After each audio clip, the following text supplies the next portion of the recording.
ವಿದ್ಯಾಪೀಠ ಇವತ್ತು ಭಾನುವಾರ ಬೆಂಗಳೂರಿನ ಅಂದರೆ ಶನಿವಾರ ಹಾಗೂ ಭಾನುವಾರ ಬೆಂಗಳೂರಿನ ಅರಮನೆ ಮೈದಾನದ ಗಾಯತ್ರಿ ವಿಹಾರದಲ್ಲಿ ನಡೆಯುತ್ತೆ.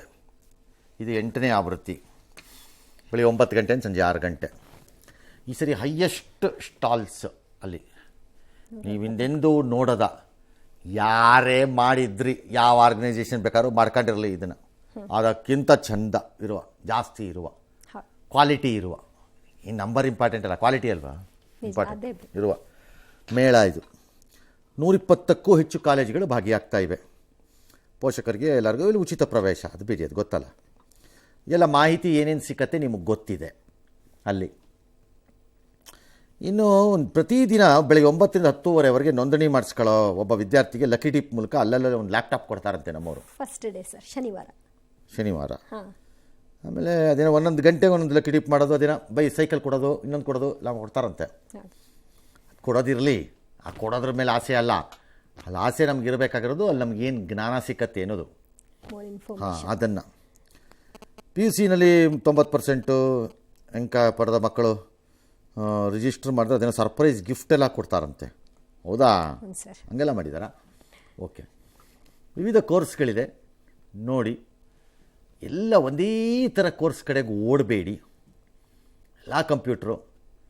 ಈಗ ಆ AI ಬರೋದಾದ್ರಿಂದ ಈ ಮುಂದೆ ಕಂಪ್ಯೂಟರ್ ಹುಡುಗರಿಗೆ ಏನು ಭವಿಷ್ಯ ಇದೆಯೋ ಇಲ್ವೋ ಗೊತ್ತಿಲ್ಲ. ತಿಳ್ಕೊಳ್ಳಿ, ಟ್ರೈ ಮಾಡಿ ಅಲ್ಲಿ ಬಂದು ಏನು ಕಲಿಬೇಕು. ಅದನ್ನು ಬಿಟ್ಟು ಬೇರೆ ಯಾವ್ದಾದ್ರು ಕೋರ್ಸ್ ಮಾಡೋದು ಬೆಟರಾ ನೋಡಿ. ಆಮೇಲೆ ಆ AI ಬಂದುಬಿಟ್ಟು ನಮ್ಮ ಕಂಪ್ಯೂಟರ್ ಓದಿರೋ ಹುಡುಗರೆಲ್ಲ ಮನೆಯೊಳಗೆ ಸೇರ್ಕೋಬೇಕು ಅನ್ನೋ ಪರಿಸ್ಥಿತಿ ಬಂದುಬಿಟ್ರೆ ಗತಿ ಏನ ಮೇಲೆ ಮಾಡೇನು ಪ್ರಯೋಜನ? ಅದನ್ನು ಭವಿಷ್ಯ ನೋಡಬೇಕು. ಎಲ್ಲರೂ AI ಮಾಡಲ್ಲ. ಹಾಗಾಗಿ ಇದನ್ನು ತಿಳ್ಕೋಬೇಕು. ಅದಲ್ಲದೆ ಬೇರೆ ಏನು, ಅದಕ್ಕಿದೊಂದು ವೇದಿಕೆ ಅಂತ, ಒಳ್ಳೆ ವೇದಿಕೆ ಅಂತ ಪ್ರಶ್ನೆ ಕೇಳ್ಬೋದು ನೀವು ಅಲ್ಲಿ ಬಂದು. ಹಿಂಗಾದ್ರೆ ಏನು ಮಾಡಬೇಕು ಅಂತ.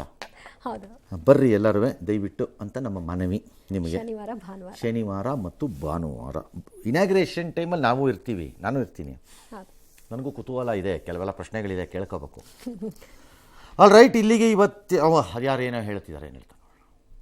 ವಿದ್ಯಾಪೀಠ 120ಕ್ಕಿಂತ ಹೆಚ್ಚು ವಿದ್ಯಾಸಂಸ್ಥೆಗಳು ಬಂದು ಭಾಗವಹಿಸಿದ್ದಾರೆ. ಅದು ಇಂಜಿನಿಯರಿಂಗ್ ಕಾಲೇಜಸ್ ಇರ್ಬೋದು, ಮ್ಯಾನೇಜ್ಮೆಂಟ್ ಸ್ಕೂಲ್ಸ್ ಇರ್ಬೋದು, ರೆಗ್ಯುಲರ್ ಗ್ರಾಜುಯೇಟ್ ಪ್ರೋಗ್ರಾಮ್ಸ್ ಇರ್ಬೋದು, ಅದಲ್ಲದೆ ಮೆಡಿಕಲ್ ಕಾಲೇಜಸ್, ಇವರೆಲ್ಲರೂ ಬಂದು ಭಾಗವಹಿಸ್ತಿದ್ದಾರೆ. ತಂದೆ ತಾಯಿಗಳಿರ್ಬೋದು, ಮಕ್ಕಳು ಇರ್ಬೋದು. ನಿಮ್ಮ ಮನಸ್ಸಿನಲ್ಲಿ ಏನೆಲ್ಲ ಪ್ರಶ್ನೆಗಳು, ಏನೆಲ್ಲ ದುಗುಡುಗಳಿದೆ, ಅದೆಲ್ಲದಕ್ಕೂ ಇಲ್ಲಿ ಒಂದು ಉತ್ತರ ಸಿಗುತ್ತೆ. ಮತ್ತು ನಿಮ್ಗೆ ಏನೇ ಕ್ಲಾರಿಫಿಕೇಶನ್ಸ್ ಬೇಕು ಅಂದರೆ ಇದೊಂದು ಅವಕಾಶನ ಸದುಪಯೋಗ ಪಡಿಸ್ಕೋಬೇಕಂತ ನಿಮ್ಮಲ್ಲಿ ಕೇಳ್ಕೊಳ್ತೀವಿ.